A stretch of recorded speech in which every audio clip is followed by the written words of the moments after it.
Guys, welcome back to my channel Bultiki lifestyle. তো তোমরা সবাই কেমন আছো? আশা করি সবাই খুব ভালো আছো, আর তোমাদের ভালোবাসায় আমিও খুব ভালো আছি। তো সকাল সকাল ঘুম থেকে উঠে হাঁটতে চলে এসেছিলাম আমরা হাই রোডের এপাশে। তো এসেই দেখি সূর্য উদয় হচ্ছে, সেটাও দেখে নিলাম। তারপর হেঁটে হেঁটে এসে এখানে বাসন মাজতে বসে পড়েছি। তো তারপর জল টল হাতানোর পরে দেখছি একটু ঠান্ডা ঠান্ডাই লাগছে।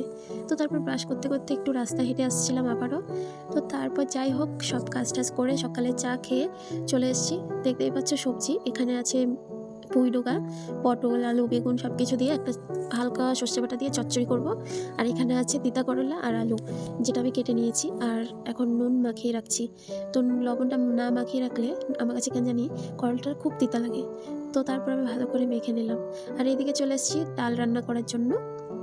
তো আমাদের বাড়িতে সবসময় তো মসুর ডাল খাই না, কারণ আমার বরের কিডনিতে স্টোন আছে, ওর মসুর ডাল খাওয়া একদমই বারণ। তাই আমরা বেশিরভাগ মুগ ডালটাই খাই। তো এখানে আমি ডালটা ভেজে ভালো বসিয়ে দিয়েছি। আর এখানে কয়েকটা কাঁচা লঙ্কা চিড়ে দিচ্ছি, কারণ বেশি দেবো না, অল্পই দেবো। আর আমি ঝালটা সেরকম একটা পছন্দ করি না, আমার শ্বশুরমশাইও পছন্দ করে না। তো এইদিকে দেখতে পাচ্ছ আমার ডালটা কি সুন্দর সেদ্ধ হয়ে গেছে। এখন আমি ডালে ঘুটনি দিয়ে নিচ্ছি। আর ঘুটনিটা সেরকম একটা দিব না, কারণ লঙ্কাগুলো গলে গেলে খুব ঝাল হয়ে যাবে। কারণ আমরা তিনজনই ঝাল পছন্দ করি না, শুধু আমার শাশুড়ি মাই একটু ঝালটা পছন্দ করে। তো এদিকে হচ্ছে আমার ডাল সব হয়ে নামিয়ে নিয়েছি। আর আমি এখন কড়াইটা ধুয়ে একটু শুকনো লঙ্কা আর তেজপাতা ফোড়নে দিলাম। তারপর দিয়ে দেবো হচ্ছে 5 ফোড়ন। আর 5 ফোড়ন না দিলে আমার একদমই ভালো লাগে না। আর একটু আদাও দিয়েছি।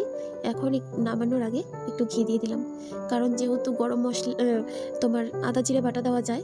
তো আমি আজকে কিচ্ছু দিইনি, কারণ শর্টকাট করছি এই ডালটা, কারণ আমাদের বাড়িতে ডাল ছাড়া আবার কিছুই চলে না। তো এখন আমি হচ্ছে ডালটা নামিয়ে নিয়েছি, আবার কড়াইটা ভালো করে ধুয়ে বসিয়েও দিয়েছি। এখন আমি তিতা করলা আর আলুটা ভেজে নেব। আর এই তিতা করলা আলু ভাজা ইচ্ছে না থাকলেও প্রত্যেক দিনই খেতে হয়, কারণ ডক্টর আমাকে বলেছে তিতাটা একটু বেশি বেশি করে খেতে। তাই আমাকে এখন তিতা করলাটাই বেশি বেশি খেতে হচ্ছে। আর সাথে 2-1টা আলু মিক্সচার করে দিই, তাহলে একটু তেতোটাও কম লাগে আর খেতেও খুব ভালো লাগে আমার কাছে। তো এইদিকে তো এইটা ভাজা হচ্ছে।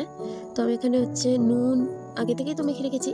তো মেখে রাখলে একটা জিনিস খুব ভালো হয়, সেটা হচ্ছে আলু আর করলার ভিতরে আগে থেকেই নুনটা ঢুকে যায়, পরে আর ভাজির সময় দিতে হয় না। হ্যাঁ, দেওয়া যায় যদি হচ্ছে আমি আবার নুন মাখার পরেও যদি ধুয়ে নিই, তাহলে। যেহেতু আমি ধুয়ে নুনটা মাখি, তাই আমি আর পরে আর ধুই না, কারণ শুধু শুধু নুনটা ফেলে দেবো ধুয়ে, কারণ আমরা তো গরিব মানুষ, তোমরা সবাই জানো। তো এদিকে দেখতে পাচ্ছ আমার হচ্ছে করলা ভাজিটা হয়ে গেছে, একদম মচমচা হয়ে গেছে আমার। তো সেরকম একটা বোঝা যাচ্ছে না ক্যামেরাতে, কারণ আমার স্ট্যান্ডটা ভেঙে গেছে। আমি এখন হচ্ছে একটা ফাঁকা ফোঁকা পেলেই ওইখানেই ফোনটা রেখে ভিডিওটা করছি। তো তারপরে আমার এখানে করলা ভাজি হয়ে গেছে। এখন দেখো কড়াইটা আবার ধুয়ে নিয়ে এসেছি। নিয়ে আসার পর এখানে আবার হচ্ছে কালো জিরে।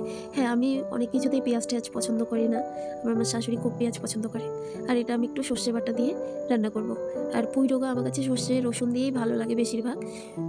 এই জিনিসটা আমার জন্য খুবই ক্ষতিকর জিনিস, যেহেতু আমার একটু শ্বাসের প্রবলেম আছে। আর এটা খেলে প্রচুর শ্বাস ওঠে, তাই খুবই প্রবলেম হয়। কিন্তু এতটাই প্রিয় যে লোভ সামলাতে পারি না, খেয়ে নিই। এত ভালো লাগে পুঁই ডোকা, বলার মতো না। হ্যাঁ, এই পুঁই ডোকাটা একটু বেশি খারাপ আমার জন্য, কিন্তু লাল রঙের যে পুঁই ডোকাটা আছে সেটা আবার ভালো, ওটা খেলে আবার অত একটা অসুবিধা হয় না। তো আমি এখানে কতগুলো কাঁচা লঙ্কা চিড়ে দিয়ে দিলাম। আর এখন দিয়ে দিচ্ছি প্রত্যেকে সর্ষে বাটা, আর একটা না 2 কোয়া রসুনটা বেটে দিয়েছিলাম, কারণ আমরা সর্ষের সাথে রসুন খাই। আর রসুন না হলে আমার কাছে গন্ধটা কেমন বাজে বাজে লাগে। হ্যাঁ, আবার নিরামিষের দিন যদি কোনো চচ্চড়ি রান্না করি, সেদিন আবার একটু সর্ষেটা দিই, সর্ষের সাথে একটু জিরে দিয়ে দিই। সেদিন আবার তোমার হচ্ছে রসুনটা দিই না, কারণ যেহেতু নিরামিষ। আর রসুন দিলে পরে একটা ফ্লেভার আসে আলাদা, সেটা রসুনটা দিয়ে একটু ভাজা ভাজা করতে হবে। আর রসুন যদি দিয়েই সাথে সাথে নামানো যায়, তাহলে উগ্র গন্ধ করবে, সেটা আবার খেতে একদমই ভালো লাগে না। তো তারপর এদিকে আবারও কড়াই বসিয়ে দিয়েছি। এখন অন্য কড়াই নিয়ে এসেছি, কারণ যেহেতু মাছ ভাজবো, মাছ ভাজার জন্য এই পাতলা কড়াই খুব ভালো কাজে দেয়। তেলও খুব কম লাগে, আর অল্প সময়তেই মাছটা খুব তাড়াতাড়ি ভাজা হয়ে যায়। তো বড়মশাই ওদিকে আবার মাছ মাংস দুটোই নিয়ে এসছে। আমার কি রাগ উঠেছে বিশ্বাস করবে না। আমি রান্না করে চলে গেছিলাম স্নান করতে। তো স্নান করে এসে পুজোটা দিয়েই দেখতে পাচ্ছি বড়মশাই এরকম মাছ নিয়ে এসছে। তো এখন আর কি করবো, রাগ তো আর অত করা যাবে না, না। যাই হোক, তারপর চলে আসলাম মাছ ভাজার জন্য। আর এক পিস, আমরা বাড়িতে 4 জন মানুষ, ঠিক আছে। তার মধ্যে আমার শাশুড়ি মা যদি দুপুরে মাছ খায়, তো উনি রাত্রে খায় না। আর যদি রাত্রে খায়, তো দুপুরে খায় না, এরকম। একবার খেলে আরেকবার খেতে চায় না উনি। ঝোলটা দিয়ে ভাত খাবে, কিন্তু মাছটা খেতে চায় না। তো তার মধ্যে আমার বর কী করেছে, ও অনেকগুলো মাছ নিয়ে এসছে। আমার হচ্ছে এটাই রাগ, যে এতগুলো কেন মাছ নিয়ে এসছো। আর এখন তো গরমের দিন, বাসি মাছও পছন্দ হয় না, কারণ কী থেকে কী হয়ে যায় সেটা তো আর বলা যায় না। তো এখানে হচ্ছে আমি তখন 4 পিস করেছি, এখন আবার 4 পিস করছি। খুবই অল্প অল্প করে মানে মাছগুলো ভেজে নিচ্ছি ভালো করে, একদম কড়া করেই ভাজছিলাম, কারণ যেহেতু কাতল মাছ। আর আমার বর মানে এত কড়া ভাজা খেতে ভালোবাসে, মানে ঝোলে দিলেও ওর কড়া ভাজা লাগবে। এর জন্য ও অনুষ্ঠান বাড়িতে খুব পছন্দ করে মাছ খেতে, কারণ মাছটা নাকি কড়া ভাজা হলে ওর খুব পছন্দ। কিন্তু বিশ্বাস করো আমার তো কড়া মাছ একদমই পছন্দ না। তো এই যে দেখতে পাচ্ছ মাছের মাথা, তো এটা দিয়ে মাছের মাথা দিয়ে এটা আজকে আর রান্নাটা করব না, এটা কালকে রান্না করব, কারণ আমার বর অনেক দিন থেকেই বলছে ও মাছের মাথা দিয়ে মুড়ি ঘন্ট খাবে। তো ঠিক আছে। তো এইদিকে লঙ্কা বাটতে গিয়ে আমার ক্যামেরাটা স্ট্যান্ডটা একদম লঙ্কা পাটার উপরে পড়ে গেছে, জানো কি অবস্থা। পরে ভাবলাম যে না থাক ভাই, আমার আর লঙ্কা বাটতে হবে না।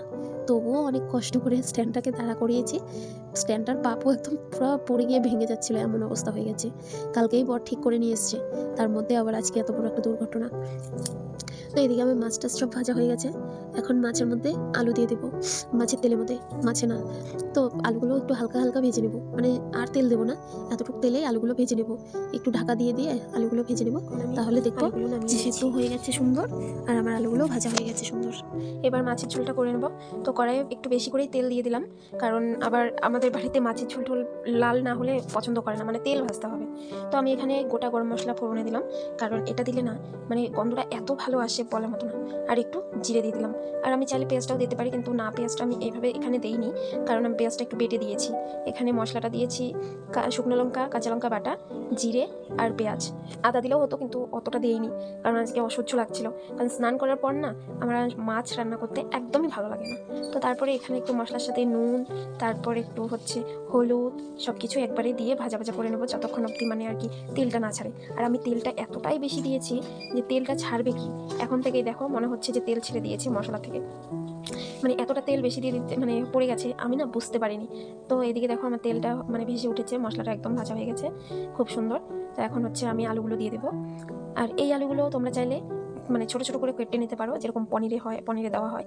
কিন্তু আমরা সচরাচর মাছ খেতে গেলে এভাবেই আলুটা দিই, কারণ এরকম করে আলু দিলেই দেখতে সুন্দর লাগে। তো তারপর আমার মশলাটা কষানো হয়ে গেছে আলু দিয়ে ভালো করে। তো আমি এখন এখানে জল দিয়ে দিলাম। হ্যাঁ, এতটুকু জলে হবে না, কারণ যেহেতু দুবেলা খাবো, সকাল আর দুপুর, দুপুর আর রাত্রি, তো তার জন্য আর কি আরেকটু জল দিয়ে দিলাম। তো এই যে এখানে প্রথমে দিয়ে দিলাম লেজা, যেটা আমার খুব পছন্দের, আর অনেক বড় বড় পিসগুলো ছিল। আর আমার শাশুড়ি মায়ের জন্য পেটি, উনি আবার পেটিই পছন্দ করে, কারণ মানে কাটা বেছে খেতে পারে না, একদম বাচ্চাদের মতো। আর আমার যে কোনো কিছু লেজা নয় মাথা, এরকম কাটা বেছে খেতে বা কাটা চাবাতে আমার খুব পছন্দ। আর মাংসের হাড্ডি চাবাতে তো আরও মানে বেশি পছন্দ করি। তো তারপরে এদিকে মাছ হতে হতে এদিকে শ্বশুরমশাইকে আমি খেতে দিয়ে দিয়েছি, উনি চলে যাবে স্কুলের ডিউটিতে। আর আমি এদিকে হচ্ছে মাছের ঝোলটা নামিয়ে নিচ্ছি। তো আর ওইদিকে দেখতে পাচ্ছ আমার বরমশাই লেবু চিপে দিচ্ছে। তো আমার বরমশাই হচ্ছে বললাম না মাংস নিয়ে এসছে, তো এদিকে ও আমাকে যখন দেখছে যে আমি হচ্ছে মাছের ঝোলটা করছিলাম, তো ও বলছিল যে ঠিক আছে আমি লেবু দিয়ে ম্যারিনেট করে ভালো করে ধুয়ে নিয়ে আসি। পরে আমি বললাম যে ঠিক আছে যাও তুমি, তাহলে আমি একটু দেখিয়েও দিই তোমাকে যে তুমি করেছো। আর এদিকে তরকারি সব হয়ে গেছে। এদিকে ছিল মাছের ঝোল, পুঁইডোকার চচ্চড়ি, কুয়াশের ঘন্ট, আর হচ্ছে এখানে ছিল তিতা করলা ভাজি। তো কুয়াশের ঘন্টটাও আমি আর কি মানে এখানে আর দেখাইনি, কারণ ভিডিওটা অনেক বড় হয়ে যায়, আর এখন বড় ভিডিও তো কেউ দেখতেই চায় না, বিশেষ করে আমাদের মতন মানে ছোট ব্লগারদের ভিডিও তো আরোই দেখতে চায় না। তো তারপরে এদিকে হচ্ছে আমি রান্না করবো বলছিলাম, তো এখন না, পরে আমার বরমাসে বলছে যে না তোমাকে রান্না করতে হবে না, আমি রান্না করি। তো ওই সব রান্নাটা করছে, মানে মাংসটা করবে। তো দেখতে পাচ্ছ সব কিছু একবারই ফোড়ন দিয়ে দিচ্ছে। আমরা মেয়েরা যেরকম একটা একটা করে দিই, আমার বরাবর একবারই দিয়ে দিচ্ছে সব। তো এদিকে সব কিছু একবারে পেঁয়াজটা দিয়ে দিয়েছে। তো আমি ওকে বললাম যে একবারে সব কিছু কি দেয়, ও বললো হ্যাঁ হ্যাঁ মাংসতে এগুলো সব চলে। কিন্তু তোমরা বিশ্বাস করবে না, আমার বর এত ভালো মাংস রান্না করে বলার মতো না। হ্যাঁ, আমি মাংস রান্নাটা ওর কাছ থেকেই শিখেছি। মানে প্রথম প্রথম আমি মাংস রান্না করতেই পারতাম না, বাড়িতে হয়তো আমি 2 থেকে 3 দিন মাংস রান্না করেছি, কিন্তু সেরকম আর কি মানে অত ভালো হয়নি। কিন্তু এখানে ও মানে যেভাবে মাংসটা রান্না করে আমি পুরোটা আর কি দেখি, দেখার পরে এখন তারপরে দেখি যে না, আমারও মাংসটা ঠিক ওর মতনই টেস্টটা আসে আর কি। তো এদিকে হচ্ছে ও তারপরে ওর বন্ধু এসছে, ও আবার ওদিকে চলে গেছে, তাই আমি একটু নাড়াচাড়া করছিলাম। তো এদিকে দেখতেই পাচ্ছ মশলাটা হয়ে গেছে। তো এখানে হচ্ছে আমি একটু নুন দিতে বলে গেছিলাম, যে যতই মশলার মধ্যে পেঁয়াজের মধ্যে নুন দেখ না কেন, কিন্তু মশলার মধ্যে একটু নুন দিলে ভালো হয়, জলটাও ছেড়ে দেয়। তো আমার এদিকে হচ্ছে মশলাটা হয়ে গেছে, আর এই মাংসটার মধ্যে একদমই তেল তেল পিস আছে অনেক, তাই হচ্ছে তেলটা একটু কম দিয়েছি, একদমই তেল দিই না, কারণ হচ্ছে মাংসর থেকে অনেক তেল ছাড়বে। তো তোমরা দেখে হয়তো অনেকেই বুঝতে পারছো যে প্রচুর চর্বি, মানে প্রচুর, এই যে দেখো প্রচুর চর্বি মাংসটার মধ্যে। তো তারপরে এখানে ও হচ্ছে রান্না করবে বলছিল। তারপরে বললাম যে ঠিক আছে তুমি রান্না করতে থাকো, আমার আর ভিডিও করতে ইচ্ছে করছে না, কারণ আমার প্রচুর দাঁড়িয়ে থাকতে থাকতে না পায়ে ব্যথা হয়ে গেছিলো। তো তারপরে ও বললো যে ঠিক আছে তাহলে আর ভিডিও করতে হবে না, তুমি চলে যাও। তো যাই হোক, ভিডিওটা ভালো লাগলে লাইক কমেন্ট শেয়ার সাবস্ক্রাইব করে দিও। আর কি বলবো, দেখা হচ্ছে নেক্সট একটা ব্লগে। তো সবাইকে অনেক অনেক অনেক ধন্যবাদ।